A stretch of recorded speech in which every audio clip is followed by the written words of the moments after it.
हरे कृष्णा। आवाज आ रहा है मेरा सभी को? Thank you. सो आज का हमारा श्लोक है, बड़ा सुंदर श्लोक है। इस श्लोक से हमको प्रभुपाद जी के प्रति हम बहुत कृतज्ञ होंगे। हम श्लोक को शुरू करते हैं।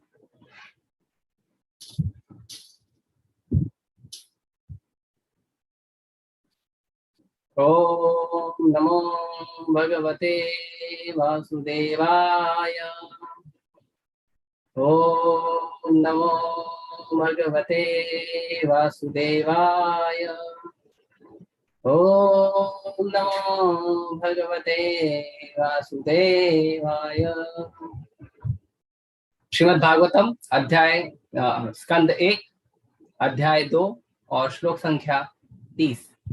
तो इसमें हम आज चर्चा करेंगे श्लोक नंबर 30 पर। तो मैं बोलता हूँ, उसके बाद आप लोग रिपीट करिएगा। वेदम ससर्जाग्रे भगवान आत्ममायया सदसद्रूपया चासो गुणमया गुणो विभु स एव इदं ससर्ज अग्रे भगवान आत्ममायया सदसद्रूपया चासो गुणमया गुणो विभु स एवेदं ससर्ज अग्रे भगवान आत्ममायया सदसद्रूपया चासो गुणमया गुणो विभु। पर रिपीट करना चाहेगा मीना माता जी? ओके। हरे कृष्णा प्रभु जी। हाँ। सा एवेदं ससर्जाग्रे भगवानात्ममायया सदसद्रूपया चासो गुणमया गुणो विभु। सुष्मिता माता जी। हरे कृष्ण प्रभु जी। स एव इदं ससर्ज आग्रे भगवान आत्ममया सद्रूपया आशो गुणमया गुणो विभु। Thank you so much. तो हम पढ़ेंगे आगे। शब्दार्थ, अनुवाद और तात्पर्य कृष्ण कृपा मूर्ति अभय चरणारविंद भक्ति वेदांत स्वामी श्री प्रभुपाद जी के द्वारा। श्री प्रभुपाद की जय। सह वह एव ही इदम इस ससर्ज उत्पन्न किए गए अग्रे पहले भगवान आत्ममायया अपनी निजी शक्ति से सत कारण असत प्रभाव फल रूपया रूपों के द्वारा च तथा असो वही भगवान गुणमय भौतिक प्रकृति के गुणों में अगुण दिव्य विभु परम। इस भौतिक सृष्टि के प्रारंभ में उन भगवान वासुदेव ने अपने दिव्य पद पर रहकर अपनी ही अंतरंगा शक्ति के कारण तथा कार्य की शक्तियां उत्पन्न की। मैं वापस रिपीट कर रहा हूं, हम फिर सुनेंगे। इस भौतिक सृष्टि के प्रारंभ में उन भगवान वासुदेव ने अपने दिव्य पद पर रहकर अपनी ही अंतरंगा शक्ति से कारण तथा कार्य की शक्तियां उत्पन्न की। बहुत महत्वपूर्ण है। आजकल जितने भी बड़े बड़े वैज्ञानिक है ना, इन सबके सभी को दूर कर देती है। तात्पर्य, भगवान की स्थिति सदैव दिव्य रहती है क्योंकि भौतिक जगत की सृष्टि के लिए आवश्यक कारण कार्य शक्तियां भी उन्हीं के द्वारा उत्पन्न की गई हैं। अतएव वे भौतिक गुणों से अप्रभावित रहते हैं। उनका अस्तित्व, रूप, कार्य तथा साज सामग्री ये सब भौतिक सृजन के पहले से विद्यमान थे। वे पूर्ण रूप से आध्यात्मिक हैं और उन्हें इस भौतिक जगत के गुणों से कुछ भी लेना देना नहीं रहता, क्योंकि ये गुण भगवान के आध्यात्मिक गुणों से भिन्न है। मायावाद विचारधारा के प्रधान श्रीपाद शंकराचार्य ने भगवद गीता के अपने भाष्य में श्री कृष्ण के इस दिव्य पद को स्वीकार किया है। आगे भी है मेरे ख्याल से, कोई बात नहीं, हम इतना थोड़ा प्रार्थना करेंगे फिर शुरू। ओम ज्ञानतिमिरान्धस्य ज्ञानाञ्जनशलाकया चक्षुरुन्मिलितं येन तस्मै श्रीगुरुवे नमः। श्रीचैतन्यमनोभीष्टं स्थापितं येन भूतले स्वयं रूप कदा मह्यं ददाति स्वपदान्तिकं। वन्देऽहं श्रीगुरो श्रीयुतापदकमलं श्रीगुरून् वैष्णवांश्च श्रीरूपं साग्रजातं सहगण रघुनाथान्वितं तं सजीवं साद्वैतं सावधूतं परिजनसहितं कृष्णचैतन्यदेवं श्रीराधा कृष्णपादान् सहगणा ललिता श्रीविशाखान्वितां च नमः विष्णुपादाय कृष्णपृष्ठाय भूतले श्रीमते भक्तिवेदांत स्वामी निति नामिने। नमस्ते सारस्वते देवे गौरवाणी प्रचारिणे निर्विशेष शून्यवादी पाश्चात्य देशकारिणे। नमो महावदन्याय कृष्ण प्रेम प्रदायते कृष्णाय कृष्ण चैतन्य नामने गौतुषे नमः। हे कृष्णा करुणा सिंधु दीनबंधु जगत्पते गोपेश गोपिका कांत राधा कांत नमोस्तुते। तप्त कांचन गौरांगी राधे वृंदावनेश्वरी वृषभानुसुते देवी प्रणमामि हरिप्रिये। वाञ्छाकल्पतरुभ्यश्च कृपा सिन्धुभ्येव च पतितानां पावनेभ्यो वैष्णवेभ्यो नमो नमः। जय श्री कृष्ण चैतन्य प्रभु नित्यानंद श्री अद्वैत गदाधर श्रीवासादि गौर भक्तवृंद। हरे कृष्णा कृष्णा कृष्णा हरे हरे हरे राम राम राम हरे हरे। हरे कृष्णा। बड़ा ही सुंदर श्लोक है। भागवतम का हर श्लोक जो है वो बहुत ही मीठा है, बहुत मीठा है। जैसे एक बार पूछा जा रहा था, कई बार कुछ लोग पूछते हैं कि हम कहाँ से पढ़ें, क्या हम उसको शुरू से अंत तक पढ़ें भागवतम। अगर हम उसको शुरू से शुरू करते हैं और एक एक एक एक क्रम अनुसार पढ़ते हैं, या अगर हमें अपना मन करे तो हम जो प्रभुपाद जी के ग्रंथ हैं उसको कहीं से भी पढ़ें, चलेगा क्या? तो इसका उत्तर दिया जाता है आप कहीं से भी पढ़ेंगे चलेगा, क्रम के अनुसार पढ़ेंगे तो ज्यादा ठीक से समझेंगे। जैसे कई सारे भागवत के जो कथाकार हैं, भागवत कथाकार, प्रोफेशनल रिसाइटर्स, तो ये क्या करते हैं, ये लोग भागवतम को सीधे भगवान के दशम स्कंद को उठाते हैं, और दशम स्कंद में भी वो बहुत ही सेंसिटिव पार्ट उठाते हैं जिससे बेचारे वो आकर्षित होते हैं। अब क्या करें, भौतिक सृष्टि में मनुष्य अपने कुछ कुछ चीजों से ही आकर्षित होता है। ऐसे भगवान की सारी लीलाएं दिव्य है, आनंदमय है। सारी भगवान की बाल लीला हो या भगवान की गोपियों के साथ कुछ लीला हो, या भगवान की लीला सृष्टि की लीला हो, या भगवान की कुरुक्षेत्र युद्ध में लीला हो, भगवान की हर लीला में उतना ही दिव्य आनंद है, उतना ही दिव्य रस है। लेकिन जो भक्त होते हैं केवल वही इस रस का आस्वादन कर पाते हैं, सब लोग नहीं कर पाते। तो लोग किस लीला से आकर्षित होते हैं? लोग आकर्षित होते हैं जो लीला, जो गुण, जो विचार उनको पसंद है। इसीलिए जो भागवत कथाकार होते हैं वो अक्सर लीलाएं जब उठाते हैं तो कुछ गोपियों की लीला उठाते, कुछ ये कुछ वो लीलाएं उठा लेते, क्योंकि बेचारे वो उन्हीं चीजों से आकर्षित हैं, तो क्या करें।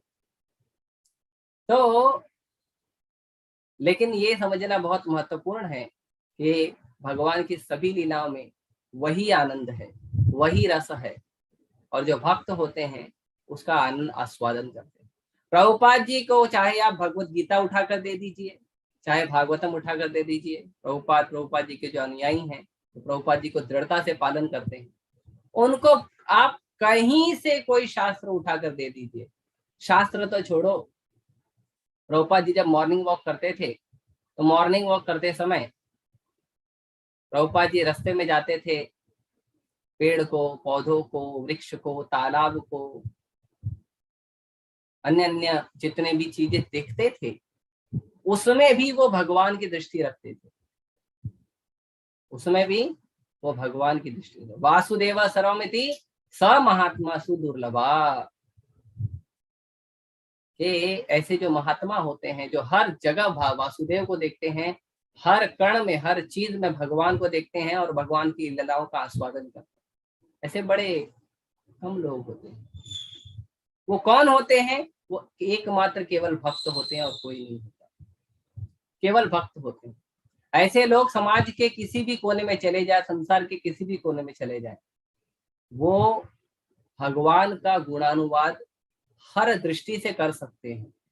उनके लिए ये जरूरी नहीं है कि भगवान की कौन सी लीला मैं बोलूं जिसमें ज्यादा लोगों को आनंद आए, नहीं, वो इतने रस से भरे होते हैं कि वो भगवान की कोई भी लीला उठा लें, भगवान को कोई भी कृत्य उठा लें, उसमें वो आनंद, उनका हृदय का जो आनंद है वो आनंद स्फुरित अपने आप हो जाता है। इसीलिए जो प्रभुपाद जी के दृढ़ प्रतिज्ञ पालन करने वाले, उनके अनुरागी हैं, उनके जो अनुयायी हैं, वो देखिए वो ऐसे ही कथा करते, वो कभी भी बोलेंगे तो बस भगवान का कोई भी चीज ले लीजिए, उस पर भगवान की कथा करेंगे, चर्चा करेंगे और वही आनंद आएगा, लोगों को अच्छा लगेगा। ये बहुत जरूरी है समझना। यहाँ पर सृष्टि के बारे में बात हो रही है और यहाँ पे भगवान ने उत्पन्न किया है कारण और कार्य, कारण और कार्य। तो इसमें बता रहे हैं कि भौतिक सृष्टि के प्रारंभ में, मतलब अभी तक सृष्टि हुई नहीं थी, सृष्टि हो रही है, अब सृष्टि हो रही है। तो भौतिक सृष्टि के प्रारंभ में भगवान ने क्या किया? भगवान अपने दिव्य पद पर स्थिर है, भगवान कभी अपने पद से नीचे नहीं आते। भगवान की जो लीलाएं हैं वो भौतिक स्तर पे नहीं होती। भगवद गीता के श्लोक में 4थे अध्याय में भगवान कहते हैं कि भगवान की जो लीलाएं हैं वो कैसी हैं? दिव्य है। जन्म कर्म च मे दिव्यम एवं यो विति तत्वतः त्यक्त्वा देहम पुनर्जन्म नैति मामेति सो अर्जुन। क्या कहते हैं भगवान? जन्म कर्म च मे दिव्यम, भगवान कहते हैं मेरा जन्म, मेरा कर्म क्या है? दिव्य है, दिव्य है, साधारण नहीं। एवं यो विति तत्वतः, जो व्यक्ति इसको तत्व से जानने का प्रयास करता है, जो व्यक्ति इसको तत्व से जानता है, मेरा तो जन्म कर्म दिव्य है, और जो व्यक्ति इस बात के लिए कन्विंस हो जाता है कि भगवान के जन्म और कर्म दिव्य है, उसका रिजल्ट है क्या? त्यक्त्वा देहम पुनर्जन्म नैति मामेति सो अर्जुन, वो व्यक्ति का पुनर्जन्म इस भौतिक संसार में दोबारा नहीं होता। आप सोचिए कि भगवान का जन्म और कर्म अगर भौतिक है तो उस जन्म कर्म की चर्चा करके हम कैसे दिव्य हो जाएंगे? केवल भगवान के जन्म और कर्म के अगर चर्चा करने से एक साधारण सा भौतिक जीवन में बद्ध जीव आत्मा यदि अपने भौतिक स्तर से हटकर दिव्य स्तर को प्राप्त होता है तो वो जन्म और कर्म भौतिक कैसे होगा? थोड़ा सा विचार करने की जरूरत है, कैसे होगा? भगवान का जो जन्म और कर्म है दिव्य है। और यहाँ पे जैसे इस श्लोक में बताया गया है कि भगवान अपने दिव्य पद पर स्थिर होकर अपनी अंतरंगा शक्ति से कारण तथा कार्य की शक्तियां उत्पन्न, ऐसा ही एक श्लोक भगवान भगवत गीता में भी बोलते हैं। अजो अपि सन्ने अव्यय आत्मा भूतानाम ईश्वरोऽपि सन् प्रकृति स्वाम अधिष्ठाय संभवामि आत्म मायया। बड़ा सुंदर। भगवान कहते हैं अजो अपि सन्य अव्यय आत्मा, मैं अजन्मा हूं और मैं अव्यय हूं। अजन्मा मतलब जन्म नहीं होता, जन्म नहीं होता तो मृत्यु नहीं होगी, मतलब जन्म और मृत्यु कहाँ है? भौतिक संसार में। भगवान कहते हैं जन्म मृत्यु जरा व्याधि दुख दोषानुदर्शनम, कि जन्म मृत्यु बुढ़ापा बीमारी कहाँ होता है? भौतिक संसार में होता है, आध्यात्मिक संसार में होता नहीं। और भगवान का जन्म नहीं होता। अजो अपि सन्य अव्यय आत्मा, और अव्यय है भगवान। भगवान का कभी व्यय नहीं होता। भगवान कभी ऐसा नहीं कि धरती पे आ गए तो चलो अभी भौतिक संसार में लग गया, अभी चलो ये सब करना, नहीं। भगवान भौतिक संसार में आके जो भी कार्य करते हैं वो सारे कार्य अपने भक्तों को आनंद देने के लिए करते हैं। भगवान को इस भौतिक संसार से कोई सरोकार नहीं। भगवान केवल और केवल अपने भक्तों को आनंद देने के लिए ऐसा कार्य। अव्यय आत्मा, वो आत्मा कभी च्युत नहीं होती, क्योंकि भगवान का नाम अच्युत है। जब अर्जुन ने भगवान को बोला, आदेश दिया कि हे भगवान मेरा रथ दोनों सेनाओं के मध्य में ले जाओ, तो यहाँ पे देखा जाएगा अर्जुन महारथी है, भगवान सारथी। भौतिक गणना के अनुसार सारथी जो होता है वो महारथी से छोटा होता है, और सारथी को महारथी का आदेश का पालन करना होता है। और महारथी ने आदेश दिया और सारथी पालन कर रहा है। कई बार लोग कहते हैं भगवान श्री राम ने शिव जी की पूजा की, इसीलिए शिव जी भगवान है और राम जो है भगवान नहीं। तो अर्जुन और कृष्ण के संबंध में आप क्या देखें? अर्जुन और कृष्ण के संबंध में क्या है? कौन भगवान है और कौन सेवक? कौन भगवान है, कौन सेवक? भगवान कृष्ण ही है ना, अर्जुन तो सेवक है। लेकिन सेवक ऑर्डर दे रहा है भगवान को, सेवक अपने स्वामी को ऑर्डर दे रहा है कि आप मेरा रथ दोनों सेनाओं के बीच में ले चलिए। लेकिन बोला कैसे? शब्द सुनिए, रथ स्थापत्य में अच्युता। हे प्रभु, ये अच्युत शब्द का मतलब आप तात्पर्य में भी पढ़ सकते हैं, और इसी के ऊपर जो प्रभुपाद जी का लेक्चर है वो भी सुन सकते हैं। अच्युत शब्द के ऊपर बड़ा जोर दिया है।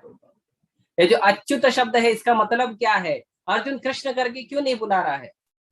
सारथी तो कृष्ण है ना, उसको अच्युत क्यों बुला रहे हैं? क्योंकि अर्जुन भगवान के भक्त हैं, अर्जुन अपनी पोजीशन जानते हैं, प्रभु की पोजीशन जानते हैं। वो माया में आए हैं या भ्रम में आए हैं, ये सब केवल भगवान के द्वारा अरेंज की गई लीला है। भगवान माया में नहीं आते, भगवान के भक्त माया में नहीं आते। लेकिन भगवान अपने भक्तों के साथ द्वारा लीला कराते हैं योग माया के द्वारा, तो उसमें ऐसा होता है। तो अर्जुन ने कहा अच्युता, रथ स्थापत्य में अच्युता। ये सेनाओं के, दोनों सेनाओं के बीच में, सेनयोर उभयोर मध्य रथ स्थापत्य में अच्युत। हे भगवान ये दोनों सेनाओं के बीच में रथ लेके जाइए। तो अगर कोई समझेगा कि अर्जुन ने तो भगवान को आदेश दिया, तो भगवान तो अभी नौकर हो गए, अभी तो भगवान की भगवत्ता खत्म हो गई। नहीं, अर्जुन ने कहा भगवान अगर आप किसी का आदेश पालक भी बनते हो, किसी का सेवक भी बनते हो, तो भी आपकी भगवत्ता खत्म नहीं होती, क्योंकि आप अच्युत हो। आपका कभी पतन नहीं होता, आपका कभी फॉल डाउन नहीं होता, आप कभी भौतिक संसार के संसर्ग में नहीं आते हो। आप इससे सदा सर्वदा मुक्त रहते हैं। कैसे मुक्त रहते हैं भगवान बताते हैं भगवद गीता के और एक श्लोक में। भगवान बताते हैं किस तरह से, पत्रम पुष्पम इवाम्भुष। जो अंब जो पानी से उत्पन्न जो फूल होता है, कौन सा? कमल का फूल। वो पानी में रहता है लेकिन पानी से भिन्न रहता है। इसीलिए भगवान के हर एक अंग को कमल से तुलना की गई। कमल नयन, कमल चरण, हस्त कमल।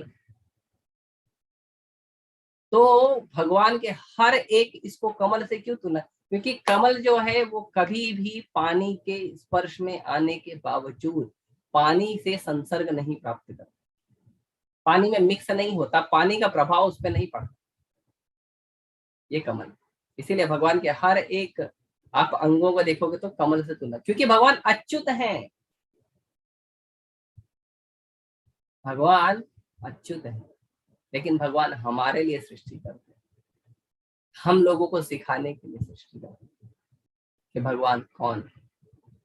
तो ये बहुत जरूरी है। तो भगवान ने अपनी अंतरंगा शक्ति से किया।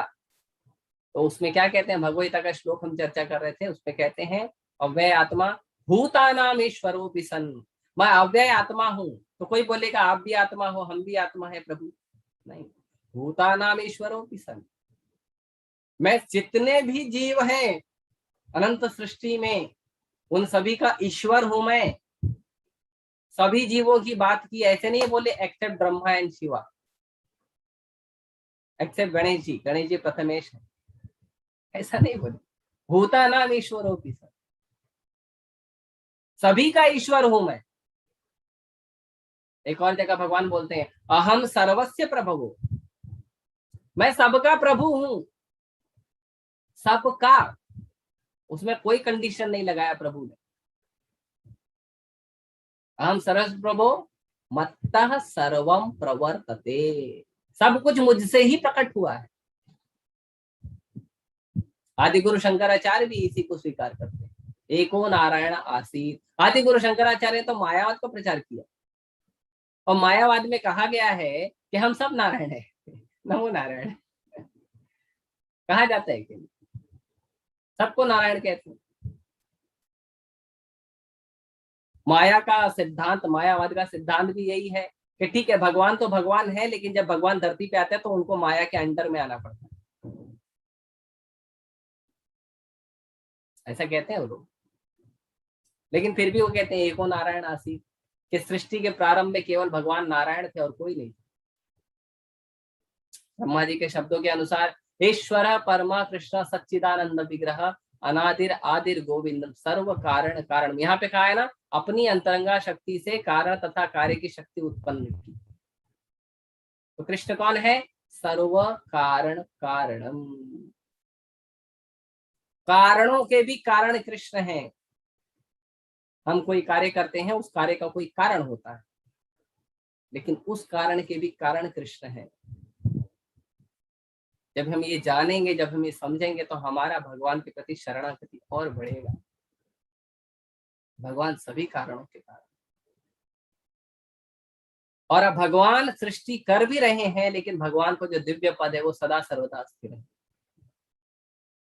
आप देखिए प्रभुपाद जी कहते हैं, आप कृष्णा बुक पढ़ेंगे तो पूतना लीला में प्रभुपाद जी बताते हैं कि जब पूतना का वध हुआ, भगवान ने जब पूतना का दूध पी लिया और दूध पीने के बाद पूतना को परम गति दे दी, पूतना का वध हो गया। वहां प्रभुपाद जी लिखते हैं, here is the supreme personality of God head Krishna. यहाँ पे है कृष्ण पूर्ण पुरुषोत्तम भगवान।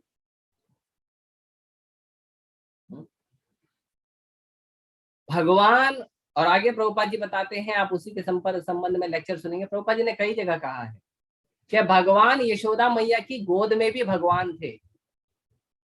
ऐसा नहीं है कि भगवान ठीक है अभी थोड़ा जब तपस्या करेंगे, थोड़ा हरे कृष्णा जप करेंगे, थोड़ा सिद्धि प्राप्त करेंगे, थोड़े बड़े हो जाएंगे, फिर बहुत सारा पैसा कमा लेंगे, फिर पूरे पृथ्वी पे जो है एक छत्र सम्राट बन जाएंगे, फिर भगवान बनेंगे। नहीं, भगवान यशोदा मैया की गोद में भी भगवान थे। यशोदा मैया की गोद में आप देखिए कितने असुरों को भगवान ने वध किया। हम 2-3 असुरों का नाम ले सकते हैं। एक तो पूतना, सब जानते हैं, सबसे पहले आई थी पूतना, भगवान ने सबसे पहले वध किया किसी स्त्री का। दूसरा शकटासुर, 100 दिन के बाद समय आया था जब भगवान करवट लिए थे। कागासुर, कौवा आया था एक। और तृणावर्त, तृणावर्त का भगवान ने, एक ब्राह्मण आया था भगवान को चुराने के लिए, उसका भी भगवान ने उसको लकवा करके बेच दिया। ऐसे कई लीलाएं हैं, कई लीलाएं हैं जो भगवान छोटे से शिशु हैं, भगवान स्वयं असहाय हैं, लेकिन अपनी भगवत्ता प्रकट कर दी, अपनी भगवत्ता प्रकट कर रहे। भगवान खुद बंधन में है, दामोदर लीला सब जानते हैं, सभी का प्रिय लीला है। स्वयं भगवान खुद बंधन में है, लेकिन उद्धार कर रहे हैं। ऐसा कैसे संभव है जो आदमी खुद बंधन में है दूसरे का उद्धार कर रहा है। ये केवल दो ही लोग कर सकते हैं, एक भगवान, एक भगवान के भक्त। भक्त भले खुद बद्ध जीवन में हो, लेकिन किसी को भगवैता वितरण करेगा, वो व्यक्ति का उद्धार हो सकता है भगवैता पर। ये बड़ा विचित्र है। भगवान हमेशा अपने दिव्य पद पे स्थिर रहते हैं। भगवान भगवैता में कहते हैं, सेम श्लोक, प्रकृति स्वाम अधिष्ठाय, प्रकृति को अपने अधीन करके संभवामी आत्ममाया। मैं क्या करता हूं? मैं अपनी ही प्रकृति को अपने अधीन करके मैं अपने इसी निजी स्वरूप में प्रकट होता हूं। डुप्लीकेट नहीं होते, माया का प्रभाव में नहीं आते भगवान। माया के प्रभाव में आता तो जन्म लेते ऑर्डर थोड़ी देते। अब बताओ, पूरे सृष्टि में कोई ऐसा बच्चा जन्म लिया है जो जन्म लेते अपने पिताजी का ऑर्डर दे रहा है, मेरे को गोकुल छोड़ के आओ? है कोई ऐसा? कृष्ण है, क्योंकि कृष्ण परम भगवान है। परम भगवान एक छोटे से शिशु के रूप में प्रकट हुए। कृष्ण परम भगवान। तो कृष्ण जन्म लिए, जन्म लेते ही वसुदेव का ऑर्डर। कृष्ण भगवान, वो अपने पद से कभी भी विमुक्त नहीं होते, वो सदा अपने पद पे रहते हैं। अब देखिए, भगवान तो 11 साल की उम्र में जब वसुदेव के पास वापस गए, कंस का वध किए, वसुदेव के वापस गए, तो वसुदेव जी बोले, अरे हमारा बेटा तो गाय वगैरह चराने रह गया, कभी स्कूल ही नहीं गया। उसकी सुरक्षा के लिए हमने उसको भेज दिया था नंद महाराज के पास, तो वो स्कूल नहीं गया, पढ़ाई नहीं किया, उसको पढ़ने के लिए भेजना चाहिए। तो वसुदेव जी ने उसको पढ़ने के लिए, ठीक है। तो 7 साल की उम्र में जब गोवर्धन उठाए थे, जब इंद्र आके प्रणाम किया था भगवान को, तो उस समय जब जब वसुदेव आके भगवान को प्रणाम किए थे, ये इंद्र भगवान को आके प्रणाम किए थे, तो उस समय भगवान ने उपदेश कैसे दे दिया। और वह इंद्र पूजा के पहले भगवान शास्त्रों का उदाहरण देके बता रहे हैं कि इंद्र तो अपने कर्मों के द्वारा, हम लोगों के कर्मों के द्वारा ही वर्षा कर रहे हैं। कहाँ से ज्ञान आ गया? कहाँ से ये सब ज्ञान आ रहा है? भगवान जन्म लेते ही वसुदेव को बता रहे हैं, कहते आप पिछले 3 जन्मों से मैं आपका पुत्र बन कर आ रहा हूँ, क्योंकि आपने तपस्या करके मुझे मांगा था। कहाँ से आए? क्योंकि भगवान को जरूरत नहीं है कि पढ़ाई करके एजुकेशन लेके उसके बाद थोड़ा इंटेलिजेंट बनेंगे। 6 ऐश्वर्य भगवान के सदा सर्वदा भगवान के साथ रहते हैं। भगवान के पास संपूर्ण धन है, भगवान के पास संपूर्ण ख्याति है। भगवान से बड़ा नाम वाला कोई नहीं है कोई सृष्टि में जो कृष्ण से ज्यादा नाम वाला हो? नहीं। भगवान के पास संपूर्ण वैराग है, भगवान संपूर्ण विरक्त है, भगवान संपूर्ण शक्तियों के स्वामी है, भगवान सदा सर्वदा सुंदर है, और भगवान संपूर्ण ज्ञान से परिपूर्ण है। ये 6 शक्तियां भगवान में सदा सर्वदा रहती है। और कितनी रहती है? कंप्लीट रहती है। कम बिल्कुल नहीं होती, कंप्लीट रहती है। तो इस तरह से भगवान सदा अपने दिव्य पद पर स्थिर रहते हैं। और भगवान जब सृष्टि करते हैं तो हम लोगों के लिए करते हैं। प्रभुपाद जी कई बार उदाहरण देते हैं कि अगर मान लो कोई प्रेसिडेंट है, कोई प्रेसिडेंट अगर मान लो जेल में विजिट करता है, तो क्या प्रेसिडेंट भी जेल का कैदी बन जाएगा? ये भौतिक उदाहरण से समझाने के लिए प्रभुपाद जी बता रहे हैं कि जैसे 15 अगस्त 26 जनवरी को हम देखते हैं कई नेता जाते हैं जेल में। तो जेल में क्यों जाते हैं? सजा काटने के लिए? नहीं, अरे वो नेताओं की कृपा से कुछ कैदी सजा से बाहर आ जाते हैं उस दिन। तो जब एक भौतिक संसार में ये नियम लगा के लोग करते हैं, तो आध्यात्मिक संसार में भगवान क्यों नहीं कर सकते? भगवान क्यों अपने दिव्य पद से नीचे? अच्छा, जब सृष्टि होती है तो कुछ लोग कहते हैं, जैसे मायावादी कहते हैं, निराकारवादी कहते हैं कि जब भगवान सृष्टि किए ना तो भगवान पट गए। तो मान लो पहले भगवान का रूप था, अब भगवान का रूप नहीं। भगवान बहुत निंदा करते हैं, उन भगवान बहुत उनको, उन लोगों को बहुत गलत बोलते हैं जो लोग ऐसा कहते हैं कि पहले भगवान को रूप था, अभी रूप नहीं है, बाद में फिर रूप हो जाएगा।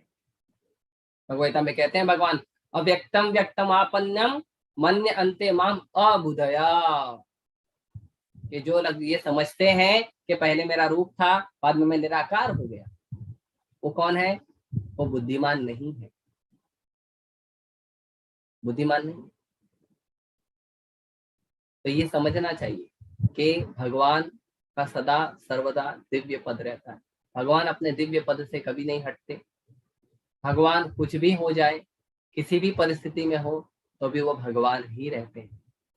भगवान जब मिट्टी खाए तो मिट्टी खाते समय यशोदा मैया ने बोला मुंह खोलकर दिखाओ, तो भगवान ने जब मुंह खोलकर दिखा तो हम लोग की तरह मुंह नहीं दिखा, भगवान क्या दिखा? अनंत ब्रह्मांड, भगवान की भगवत्ता दिखी। तो इस तरह से भगवान सदैव अपने दिव्य पद पे स्थिर रहते हैं, और सदैव अपने दिव्य पद पे स्थिर होकर भगवान जो भी कार्य करते हैं, वो सारे कार्य कैसे होते हैं? वो सारे कार्य भगवान करते हैं हम लोगों के लिए। गवर्नमेंट जेल बनाता है, कैदियों के लिए बनाता है, पहले से बना के रखते हैं, उनको पता है कोई ना कोई गड़बड़ करेगा, आएगा। भौतिक सृष्टि हुई है, भौतिक सृष्टि में जो जीव भगवान की सत्ता को स्वीकार नहीं करता, वो जीव भौतिक संसार में आता है, क्योंकि train that Krishna is supreme personality of God है। इस बात की ट्रेनिंग लेने के लिए, इस बात के लिए कन्विंस होने के लिए कि कृष्ण पूर्ण पुरुषोत्तम परम भगवान हैं, इसीलिए भौतिक संसार की रचना होगी। फिर भगवान यहाँ पे आते हैं, अन्य अन्य लीलाएं करते हैं, भगवान अपने भक्तों को भेजते हैं। भगवान फोर्स नहीं करते, प्रेम से बुलाते हैं। Krishna only loves and Krishna only wants love. इसीलिए श्रील प्रभुपाद जी को जब लोग पूछते थे कि जो व्हाट इज द रिलीजन, धर्म का मतलब क्या है, तो प्रभुपाद जी बहुत ही सिंपल आंसर देते थे, जो आंसर सृष्टि में आज तक शायद ही किसी ने दिया होगा प्रभुपाद जी जैसे आचार्यों के अलावा। वो ये है, रिलीजन मीन्स और धर्म means to know God and to love him, that's all. Krishna को जानो और कृष्ण से प्रेम करो, भगवान को जानो, भगवान से प्रेम करो, वही धर्म है और कोई धर्म नहीं, बस यही धर्म है और कोई धर्म नहीं। तो भगवान इसीलिए आते हैं धरती पे, भगवान के भक्त भी इसीलिए आते हैं धरती पे। प्रभुपाद जी ने कृष्ण प्रेम हमें उद्देश्य दिखाया, हमें कृष्ण भी उद्देश्य नहीं दिखाया, कृष्ण प्रेम उद्देश्य दिखाया, क्योंकि प्रेम के वश में आ जाते हैं भगवान। भगवान सदा अपने दिव्य पद पे स्थिर रहते हैं, लेकिन भगवान हम लोगों से क्या चाहते हैं? प्रेम चाहते हैं। कई बार लोग कहते हैं भगवान खाते हैं क्या? आप लोग खिलाते हैं, इतना प्रसाद वसाद खिलाते, इतना भोग वोग लगाते हो, हाँ, जगन्नाथ जी को 56 भोग लगाते हैं, भगवान को 56 भोग लगाते हैं, भगवान खाते हैं क्या? उनको बोलो भगवता पढ़ा नहीं आपने, भगवान खाते हैं। कैसे खाते हैं भगवान? पत्रम पुष्पम फलम तोयम यो मे भक्ता प्रयच्छति तदहम भक्त अश्नामि प्रयतात्मा तदम अश्नामि प्रयतात्मा। वो जो है आप फूल पत्ता फल जो दे रहे हो आप, वो क्या है? वो मैं स्वीकार करता हूँ, लेकिन कब स्वीकार करता हूँ? ऐसे ही दे दोगे तो ले लूंगा? नहीं, नहीं, ऐसे ही नहीं लेंगे। उसमें क्या है? भक्त्या। उसमें क्या है? भक्त्या, उसमें प्रेम है। भक्ति की परिभाषा क्या दिया प्रभुपाद जी ने? लविंग डिवोशनल सर्विस, प्रेममयी भक्तिमयी सेवा, प्रेममयी सेवा। भक्ति का मतलब है प्रेममयी सेवा, प्रेम से भगवान को अर्पण करना। एक छोटा सा गीत है, उसमें बोलते हैं दुर्योधन का भोग न खायो, दुर्योधन का भोग न खायो, रुक शाक विदुर घर खायो, ऐसे प्रेम पुजारी राधे श्याम श्याम श्याम। भगवान कौन है? भगवान प्रेम पुजारी। कैसे प्रेम पुजारी है? जैसे भगवान विदुर के घर में जाकर शाक खाए, शाक मतलब केला नहीं खाए, केले का छिलका खाए। दुर्योधन तो 56 भोग लगा के रखा था, भगवान ने वो नहीं खाया। So Krishna only wants love. Prabhupada came and taught us what to love Krishna. That's it. और कैसे करेंगे? सिद्धांत के साथ, सहजियों की तरह नहीं। सिद्धांत के साथ भगवान के हर लीला का आस्वादन करेंगे। सृष्टि लीला में भगवान कह रहे हैं कि जो भगवान है वो सदा दिव्य स्तर पर रहते हैं, लेकिन भौतिक जगत के लिए अपनी अंतरंगा शक्ति से कारण और कार्य की शक्तियां उत्पन्न करते हैं।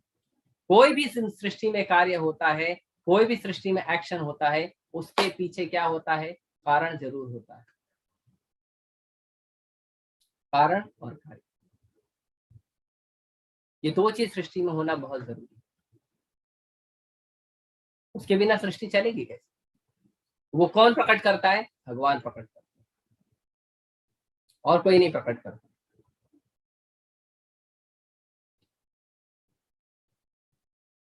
तो यहाँ पे जैसे कई बार लोग कहते हैं, जैसे डार्विन कौन सा बिग बैंग थ्योरी है, बिग बैंग थ्योरी में कहते हैं क्या क्या कहते हैं बिग बैंग थ्योरी में?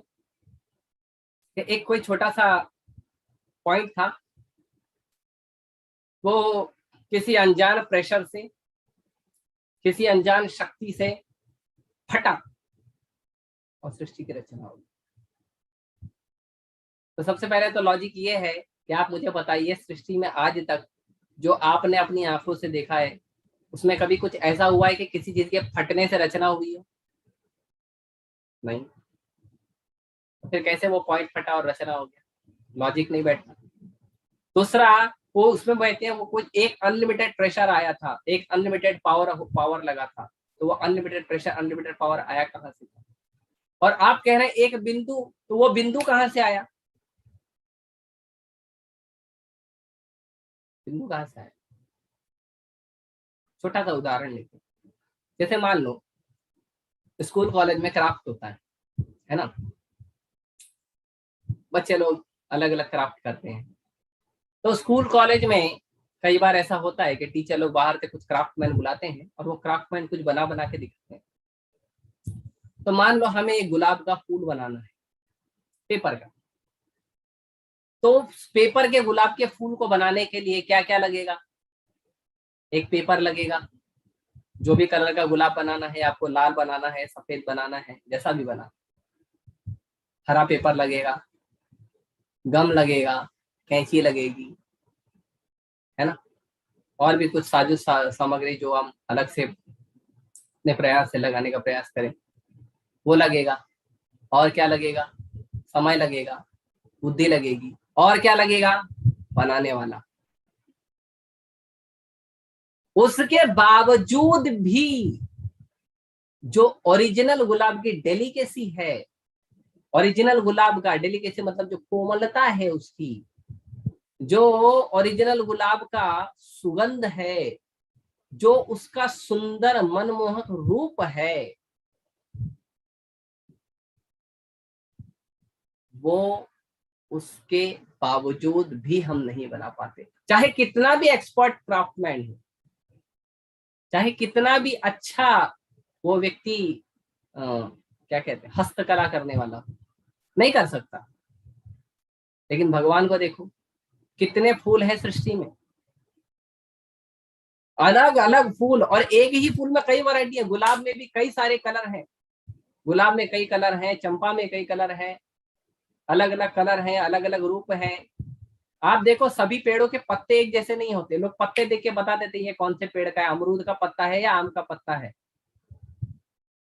ये गुलाब का पत्ता है या चंपा चमेली का पत्ता है, पत्ता देख के बता देते हैं लोग।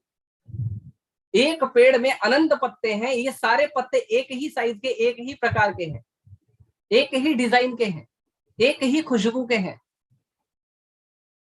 और एक बागानों में ऐसे 100 प्रकार के फूल लगा दो, 100 प्रकार के फूल लगेंगे, एक ही बागान है, एक ही मिट्टी है, उसमें 100 प्रकार के फूल लग रहे हैं, अलग अलग फूल, अलग अलग रंग के, अलग अलग रूप के, अलग अलग खुशबू के, अलग अलग पत्तों के, अलग अलग साइज के। अपने आप उत्पन्न हो रहे हैं। क्या सृष्टि है, क्या रचना है, ये कृष्ण कर सकते हैं। है कोई कर सकता है ऐसा? है कोई कर सकता है ऐसा? कोई नहीं कर सकता।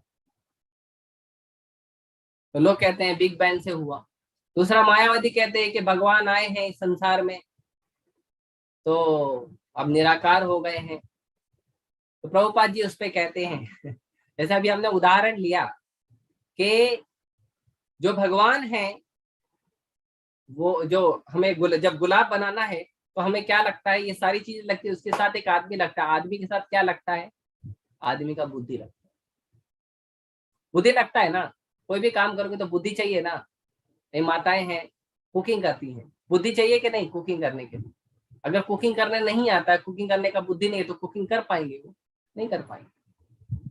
तो प्रभुपाद जी बोलते हैं to create someone needs a brain. किसी भी कार्य को करने के लिए सबसे पहले बुद्धि होनी चाहिए, फिर हाथ पैर भी होने चाहिए। तो बुद्धि है, हाथ पैर है, आंख है, कान है, नाक है, तो निराकार कैसे हो गया? रूप क्यों नहीं? भगवान का रूप है, बुद्धि है तो रूप भी होगा। तो भगवान का बहुत ही सुंदर रूप है, बहुत ही सुंदर रूप। भगवान तो ऐसे तो बहुत सारे अवतार लेते, अद्वैतम अच्युतम अनादि अनंत रूपम आद्यम पुराण पुरुषम नव यौवनम च। भगवान के बहुत सारे रूप हैं। अद्वैत, अच्युत, अनादि, अनंत रूपम। भगवान के सभी रूप एक जैसे हैं, द्वैत नहीं है, उसमें भेद नहीं है।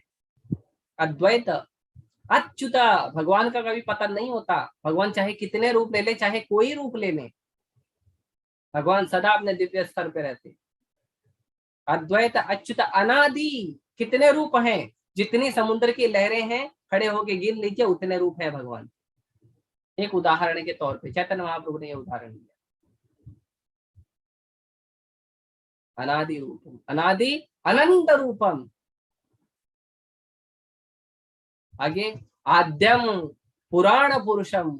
लेकिन वो भगवान इतने रूप लेकर भी क्या है? आद्यम, वो सबके आदि है। अनादिर आदिर गोविंदम। आद्यम पुराण पुरुषम, वो सबके आदि है, सबसे पुराने हैं भगवान।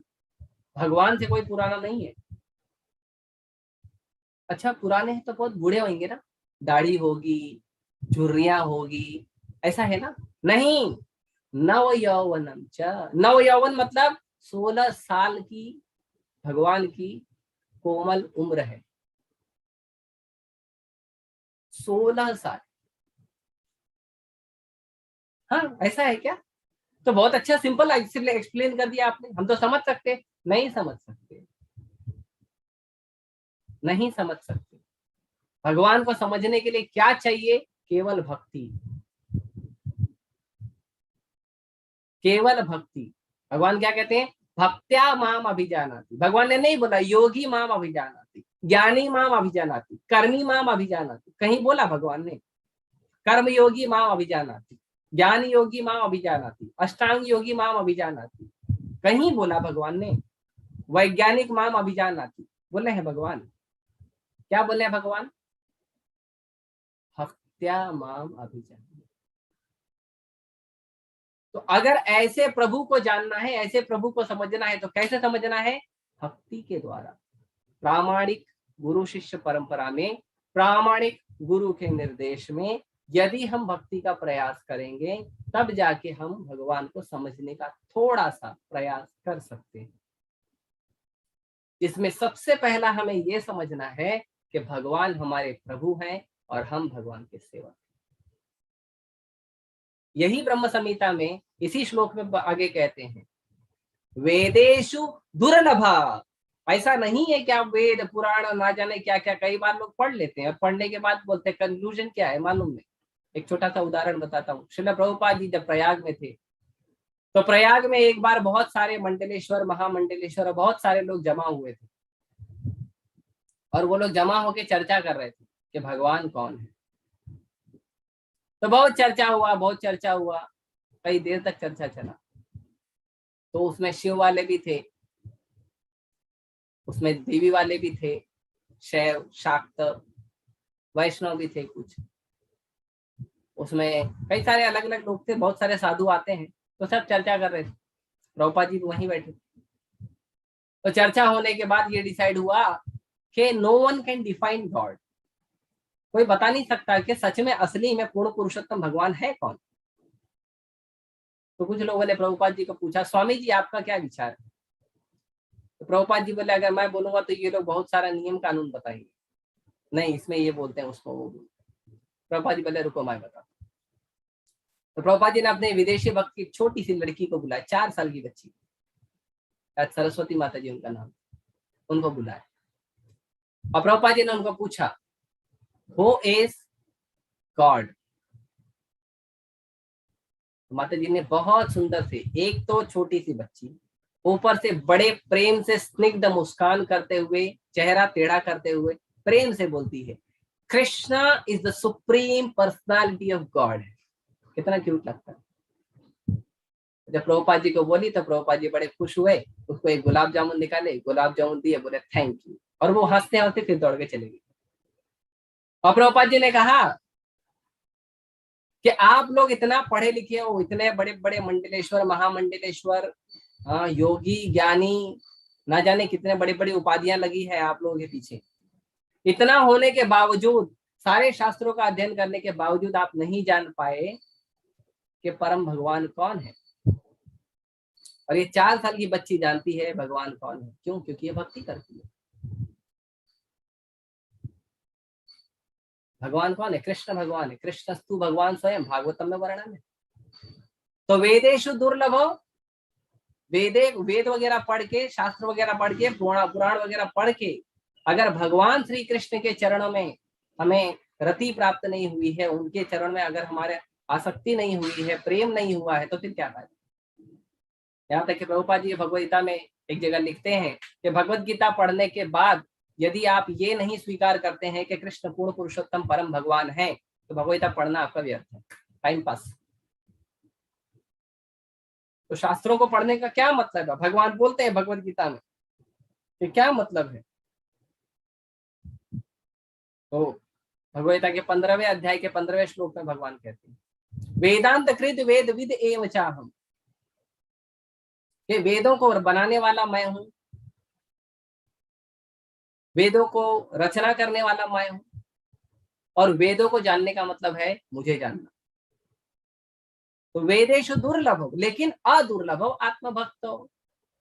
तो वेद पढ़ के, पुराण पढ़ के, सब कुछ पढ़ के, बड़ा बड़ा ग्रंथ पढ़ने के बावजूद भी हम भगवान को नहीं समझ सकते, लेकिन अदुर्लभ आत्मभक्तो, अपने भक्तों को अदुर्लभ है, दुर्लभ नहीं अदुर्लभ है, सरल है, सुगम है।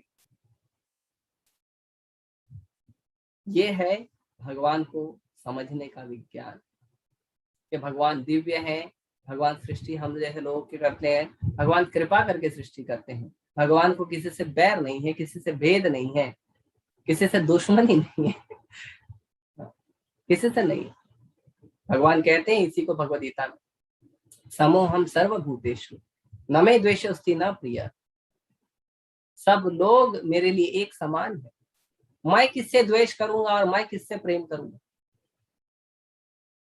कोई नहीं है। लेकिन भगवान है ना, इमीडिएटली पलड़ा उलट देते हैं, और भगवान कहते हैं ये भजंती तो माम भक्त्या मयि ते तेषु चाप्यः। लेकिन जो मेरी भक्ति करता है, ये भजंती तो माम भक्त्या, जो भक्ति से मेरा भजन करता है, प्रेम से मेरा भजन करता है, मयि ते तेषु चाप्यः, वो मेरा है, मैं उसका हूं। वहां पे भगवान नहीं बोले प्रेम करता हूं कोई द्वेष करता हूं, नहीं, वो मेरा है और मैं उसका हूं। इतना घना संबंध भगवान बता रहे हैं भक्तों के साथ।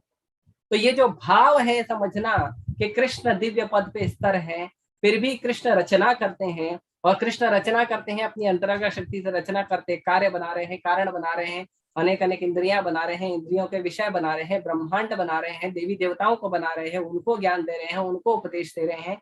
ये सारी चीज बनाने के बावजूद कृष्ण जो है, उनका स्तर जो है, कृष्ण के भगवान, उनके भगवत्ता का जो स्तर है, वो वैसा का एज इट इज बना का बना है। ये हम कब समझ पाएंगे? जब हम भक्ति करेंगे, जब एक प्रामाणिक गुरु परंपरा में, प्रामाणिक गुरु के निर्देश में जब हम भक्ति करेंगे, तब जाके इस बात को हम थोड़ा सा समझ पाएंगे। तब हमारी दृढ़ता होगी और तब हम इसे स्वीकार कर पाएंगे। वरना कभी कोई बोल देता है भगवान नहीं है, तुम पत्थर की पूजा करते हो, तुम ये करते हो, ना जाने लोग कई कई बहुत अपराध भी करते हैं, क्या करें। तो ना जाने लोग कितना कितना चीजें बोलते हैं, लेकिन आपको कन्विक्शन हो जाएगा कृष्णस्तु भगवान स्वयं। ये हमें समझना चाहिए, क्योंकि भगवान इस तात्पर्य में प्रभुपाद जी कहते हैं, क्योंकि ये जो गुण है, ये जो इवन जो क्रिएशन का जो गुण है, भगवान के लिए भौतिक आध्यात्मिक कुछ होता नहीं, भगवान के लिए सब कुछ आध्यात्मिक है, क्योंकि भगवान के सभी आध्यात्मिक गुण या भौतिक गुण भगवान से सर्वथा अभिन्न है। तो आध्यात्मिक भौतिक जगत के गुणों से कुछ भी लेना देना है, क्योंकि ये गुण भगवान के आध्यात्मिक गुणों से भिन्न है। आध्यात्मिक गुण भगवान के आध्यात्मिक है, वो दिव्य स्तर पे है, तो भौतिक स्तर पे नहीं। ये चीज समझना चाहिए। जब हम इन चीजों को समझेंगे तब भगवान के क्रिएशन को, इन चीजों को समझ पाएंगे। मायावादी विचार कि यहाँ तक के आदि गुरु शंकराचार्य ने भी जब प्रचार किया था, तो प्रचार करने के बाद अपने जीवन के अंत समय में उन्होंने कविता लिखी और उन्होंने कहा, सारे वेद का प्रचार कर दिया, बाकी सब कर दिया। उसके बाद उन्होंने कहा भज गोविंदम भज गोविंदम भज गोविंदम मूढ़ मते। मूढ़ मते क्यों कह रहे हैं? अरे इतना अच्छा वेद वगैरह किया, लोग पढ़ेंगे, विद्वान बनेंगे, नहीं। कृष्ण का भजन नहीं किया तो क्या फायदा। प्रभुपाद जी एक जगह बताते हैं इसको कि यदि आप भगवान श्री कृष्ण की भक्ति करते हो तो तपस्या क्यों कर रहे हो? यदि आप भगवान श्री कृष्ण की तपस्या नहीं करे तो भक्ति क्यों, तो तपस्या क्यों कर रहे हो? आराधितो यदि हरिम तपस्या था क्यों? यदि आप भगवान श्री कृष्ण की भक्ति करे हो तो क्यों तपस्या कर रहे हो जाके? और जब भगवान की भक्ति ही करे तो भक्ति से भगवान प्राप्त हो जाएंगे। और ना आराधित यदि हरि तपस्या था क्यों? और अगर तुम भगवान की भक्ति ही नहीं कर रहे हो तो तुम्हारे तपस्या का क्या रिजल्ट है? 0। अंतर बहिर यदि हरि तपस्या तथा क्यों? जब आपके अंदर भी भगवान है, आपके बाहर भी भगवान है, तो क्या तपस्या कर रहे हो? ना अंतर बहिर यदि हरि तपस्या तथा क्यों? यदि भगवान आपके अंदर नहीं है, आप ऐसा बोलते हो, और आप ऐसा बोलते हो भगवान बाहर भी नहीं है, तो फिर क्यों तपस्या कर रहे हो? कितना मेहनत कर रहे हो भाई, जीवन को वेस्ट कर रहे हो। तो हमारा अंतोगत्वा जो लक्ष्य होना चाहिए, भगवान को भक्ति से सेवा करने का लक्ष्य होना चाहिए। और जब हम भक्ति से सेवा करेंगे तब हम भगवान को आसानी से समझेंगे। इसीलिए हम जब शास्त्र भी पढ़ते हैं तो हम शास्त्र अपने बुद्धि के लिए नहीं समझते हैं, हम शास्त्र भक्ति के लिए पढ़ते हैं। इसीलिए शास्त्रों को पढ़ना भी भक्ति है। प्रभुपाद जी संपूर्ण भक्ति में भक्त हैं, जिनके दिए हुए शास्त्रों को पढ़ने से हमारी भक्ति जागृत होगी। हमको उस भाव में पढ़ना चाहिए। हमारा कंक्लूजन, हमारा विचार ये होना चाहिए कि किस प्रकार हम प्रामाणिक गुरु के निर्देश में भक्ति करें। शास्त्र पढ़ रहे हैं, सेवा कर रहे हैं, भजन कर रहे हैं, जो कुछ भी कर रहे हैं, उसका अंतोगत्वा रिजल्ट यही होना चाहिए कि हमारे प्रामाणिक गुरु के निर्देश में हमारी भक्ति आगे बढ़े, गुरु के चरणों में भक्ति बढ़े, भगवान के चरणों में भक्ति बढ़े। ये महत्वपूर्ण, तब जाके हम समझ सकेंगे कि कृष्ण परम भगवान है, कृष्ण दिव्य है। तब जाके ये सारे श्लोक समझ में आएंगे। जन्म कर्म चमे दिव्यम, तब जाके समझ में आएगा जो भी सन्नयात्मा भूता नाम ईश्वरों सन। तब जाके समझ में आएगा अनादिर आदिर गोविंदम सर्व कारण कारण। तब जाके ये चीजें समझ में आएगी जब हम प्रामाणिक गुरु के निर्देश में भक्ति का प्रयास करेंगे। नहीं तो ऐसे निराकारवाद, मायावाद, शून्यवाद, निर्विशेषवाद, भौतिकवाद, न जाने कितने वाद और विवाद होंगे और हमारा जीवन वाद और विवाद से भरा रह जाएगा। हमारे को वाद विवाद नहीं करना है ना, हमको भक्ति करना चाहिए। आनंद में रहो, भक्ति करो, खुश रहो, भगवत धाम वापस जाओ। बहुत सरल है। इसके लिए क्या चाहिए? इसके लिए बस प्रामाणिक गुरु के निर्देश में हरे कृष्ण मंत्र को जप करिए। हरे कृष्णा कृष्ण कृष्णा हरे हरे, हरे राम राम राम हरे हरे। और श्रीमद् भगवद गीता, श्रीमद् भागवतम जैसे शास्त्रों को पढ़िए और भगवान के भक्तों का संग करिए, प्रयास करिए जितना हो सकता है। ये जो ऑनलाइन भागवतम का जो सत्र रखा गया है, ये ऑनलाइन भागवतम का सत्र रखा गया है भक्तों का संग देने के लिए, भक्तों का संग करें और भक्ति में प्रसाद खाएं। अनाज नहीं खाना है ना। We are not vegetarian, we are not non vegetarian, we are Krishnatarian, Prabhupada ji ने कहा। प्रभुपाद जी को जब किसी ने पूछा कि आप वेजिटेरियन का प्रचार करते हो, क्या आप वेजिटेरियन हो? प्रभुपाद जी नहीं, मैं वेजिटेरियन नहीं, मैं नॉन वेजिटेरियन भी नहीं, आई एम कृष्णटेरियन। हम कृष्णटेरियन, जो कृष्ण खाते हैं हम वही खाते हैं, क्योंकि हम कृष्ण का प्रसाद खाते हैं, तो जो कृष्ण खाएंगे वही हम खाएंगे। बड़ा सिंपल, ठीक है। तो आज का सत्र मैं यहीं रोकता हूँ। किसी भक्त का कोई प्रश्न है तो पूछ सकता है, हम एक दो प्रश्न लेंगे क्योंकि समय हो गया है।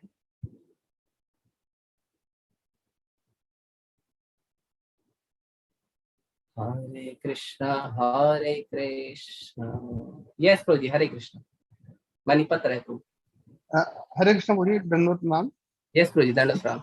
थोड़ा जोर से बोलिए। प्रभु जी वो हम लोग तिलक लगाते हैं।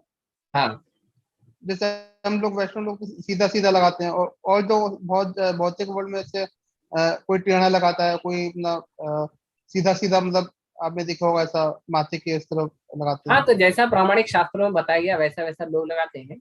वैष्णव ऊर्ध्व पुंड्रक तिलक लगाते हैं। ऊर्ध्व पुंड्रक तिलक का मतलब है ये जो लोग हमारे तिलक हैं ये क्या है, श्री श्री राधा कृष्ण के चरण कमल है। और ये जो हम तुलसी लगाते हैं ये भगवान श्री श्री राधा कृष्ण के चरणों में तुलसी अर्पण करते हैं, ये उसका मतलब है। तो तिलक जो है वो भगवान के चरण चिन्ह है। और बाकी अलग अलग संप्रदाय में अलग अलग विचार है, उनका हम नहीं जानते, पर हमारा जो वैष्णव सिद्धांत है उसके अंदर इसका ये मतलब होता है। ठीक है प्रभु। Okay, thank you so much. Hare Krishna. Hare Krishna प्रभु जी, आप बोले ना आप कृष्णटेरियन खाना खाना चाहिए हमें भगवान को भोग लगा के, तो मैं चाहती हूँ मैं बाहर से खाना ना खाऊं, घर में खाना बनाऊं सब कुछ। पर मुझे घर में जैसे पानी पूरी भेल वगैरह बनाना नहीं आता, तो मुझे इसलिए इस्कॉन के कोई अच्छे डिवोटी का यूट्यूब लिंक चाहिए। जो मैं राजस्थान से हूँ और साउथ इंडिया में रहती हूँ, तो मुझे दोनों तरह का खाना बनाने का है। तो मुझे कोई ऐसा डिवोटी है जिससे मैं सीख सकूं सारा खाना, और यूट्यूब लिंक हो तो आप सेंड कर सकते क्या? हाँ ठीक है, मैं इसके लिए बात कर लेता हूँ कि आपको जो ये सब रेसिपीज का गाइड चाहिए तो मैं पूछ लेता हूँ। यदि कोई होगा हमारे संपर्क में तो हम बता देंगे आप, ठीक है।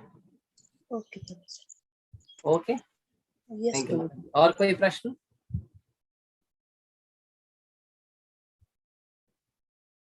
मुकेश प्रभु। यस प्रभु।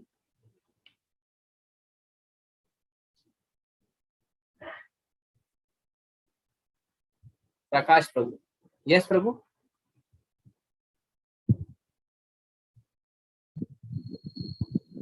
हरे कृष्ण प्रभु जी। हरे Yes, कृष्ण please, प्रभु जी।